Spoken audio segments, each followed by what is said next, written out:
জায়গাটি গাজীপুর সফিপুর। হুদাহুদিই জ্যাম লাগায়। কথাটা শুনতে খারাপ শোনালেও এটাই বাস্তব।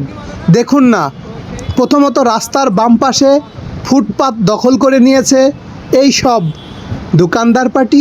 এখন আপনারা বলবেন, ভাই ওরাও তো গরিব মানুষ, ওদেরও তো দেখতে হবে, তাই বলে ভাই রাস্তা এভাবে দখল করবি? করলি তো ভালো কথা। এবার আমরা একটু সামনের দিকে যাই, দেখেন না কি অবস্থা। এই যে এই জায়গা দিয়ে অটোটা এমনভাবে রাখছে রে ভাই, কোনোভাবে যাওয়ার লাইন নাই। তাহলে কোন দিক দিয়ে যাব? এই পাশ থেকে যে ফুটপাতে উঠবো সেই লাইনও নাই। এই এই এই এই এই এই ভাব দিয়ে লাভ দিয়ে ঝাঁপ দিয়ে যাওয়া লাগতেছে। দেখেন এটা মেন রোডে শালার কোষর আখের শরবত বা রস বিক্রি করতেছে। মেন রোড, তারা মেন রোড যদি দখল করে নিস, তাহলে আমরা জনগণ, আমরা পথচারী, আমরা কি দিয়ে যাব বল দিনি?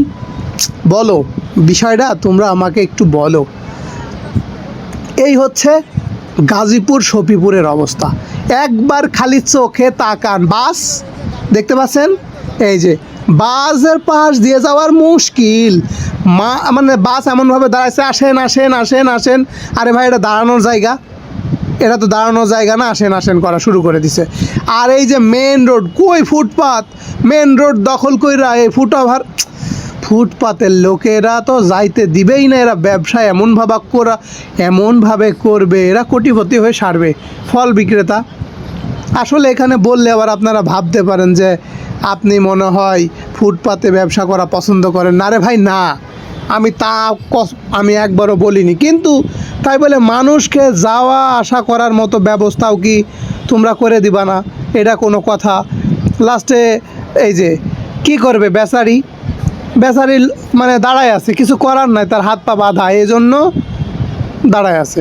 এই যে ডাব বিক্রি হচ্ছে, ফুটপাত বিক্রি হচ্ছে, মানুষের যাওয়ার রাস্তা নাই। কি একটা অবস্থা! আর একটু সামনে যায় দেখি তো এরকম কেন জ্যামটা লাগছে কি কারণে? ওমা ওমা ওমা, এই দেখো দিনী কাণ্ড, এই যে দেখো দিনী কাণ্ড কি হয়েছে দেখছো নি? এই উল্টা পথে এই অটো রিক্সাগুলো আইসা বাসগুলোর আটকায় দিছে।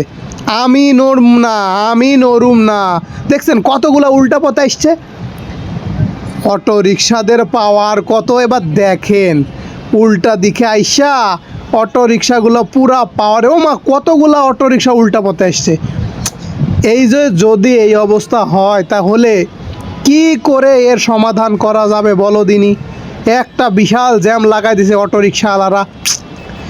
আর তো পারি না। যাই হোক, এই যদি পরিস্থিতি হয়, এই পরিস্থিতি থেকে পরিত্রাণ করার কি বুদ্ধি কমেন্ট করে জানিয়ে দিন বন্ধুরা।